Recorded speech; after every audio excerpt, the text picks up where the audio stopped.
আসসালামু আলাইকুম আমার প্রিয় ডিপ্লোমা স্টুডেন্টরা, আজকে তোমাদের সাথে আলোচনা করব ফিজিক্স 1 তোমাদের কোর্সের 11 নম্বর অধ্যায়ের একটা প্রশ্ন, তরলের অভ্যন্তরে চাপের রাশিমালা এইচ রো জি, এটা আমরা বের করব ইনশাআল্লাহ।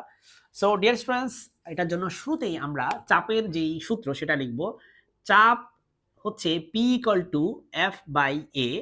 এফ হচ্ছে বাহ্যিক বল, লম্বভাবে একক ক্ষেত্রফলের উপর লম্বভাবে প্রযুক্ত বলই হচ্ছে তোমার চাপ, ঠিক আছে। সো এখন আমরা এই এফ এর জায়গায় লিখবো হচ্ছে M G divided by A. তুমি বলতে পারো sir M G divided by A কিভাবে লিখলেন? চলো একটা আমরা ছবি আঁকি। একটা সিলিন্ডার আমি নিলাম এবং এই সিলিন্ডারের ভিতরে পানি আছে, এটার ভিতরে এভাবে পানি আছে। পানি বলতে যে কোনো তরল আছে, শুধু পানি হবে কেন, যে কোনো তরল আছে ধরো, এবং এটার ভিতরে একটা ছোট্ট একটা আমরা সিলিন্ডার নিব। সিলিন্ডারের ভিতরে সিলিন্ডার, বুঝছো? এটার ভিতরে একটা ছোট্ট একটা সিলিন্ডার নাও, এই যে এভাবে একটা ছোট্ট একটা সিলিন্ডার নাও। এই সিলিন্ডারটা আয়তন হচ্ছে ভি। আহারে, এত বাজে সিলিন্ডার রাখছি আমি। এই সিলিন্ডারের আয়তন হচ্ছে ভি, এবং আয়তন কিভাবে বের করে?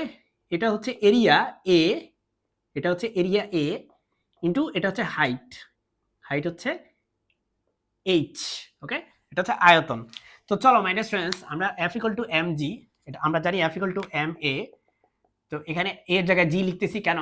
কারণ এখানে জি ত্বরণের নিচে দিকে কাজ করে। খেয়াল করো, আমরা চাই যে এই যে তলটা আছে না, এই যে এই তলটা, এই তলটা, এই তলে কি পরিমাণ চাপ কাজ করতেছে সেটা বের করতে। সূত্র কি? এই তলে প্রযুক্ত বল সেটা হচ্ছে এফ, আর এই তলের ক্ষেত্রফল হচ্ছে এ ভাগ করবা, দ্যাটস ইট। এই এফ কিভাবে বের করে? এম ইন্টু জি, নিউটনের দ্বিতীয় সূত্র, এম ইন্টু জি। এম কি? এম হচ্ছে এই তলের উপরে থাকা যেই তরলগুলো আছে না, এই তরলগুলার ভর হচ্ছে এম। জি কি? জি হচ্ছে অভিকর্ষজাত ত্বরণ। সো অভিকর্ষজাত ত্বরণের কারণেই মূলত এই বলটা নিচের দিকে কাজ করে, কারণ অভিকর্ষ ত্বরণ কি করে? সবাইকে নিচের দিকে টানে, ঠিক আছে। সো এখানে আমরা আবার জানি, তোমরা নিশ্চয়ই জানো যে রো ইকুয়াল টু হচ্ছে এম বাই ভি, যেখানে রো হচ্ছে ঘনত্ব। তো তরলের ক্ষেত্রে ভর নিয়ে আলোচনা করাটা সুবিধাজনক কিছু না। তরলের ক্ষেত্রে ভর নিয়ে আলোচনা করাটা কঠিন কাজ, আর ঘনত্ব নিয়ে আলোচনা করাটা সহজ কাজ, কারণ তরলের সব বিন্দুতে ঘনত্ব মোটামুটি সেম, ঠিক আছে।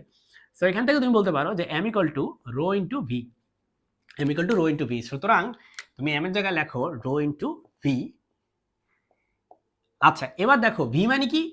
ভি হচ্ছে আয়তন, আয়তন মানে ক্ষেত্রফল ইন্টু উচ্চতা, ক্ষেত্রফল ইন্টু উচ্চতা। তাহলে এখানে তুমি রিপ্লেস করো ক্ষেত্রফল ইন্টু উচ্চতা, এই যে রিপ্লেস করে দিলাম। আর নিচে আছে কি? ক্ষেত্রফল। ক্ষেত্রফল আর ক্ষেত্রফল কাটা, তাহলে থাকে হচ্ছে এইচ রো জি থাকে, ঠিক আছে। ব্যাস, আমাদের প্রমাণ কিন্তু শেষ।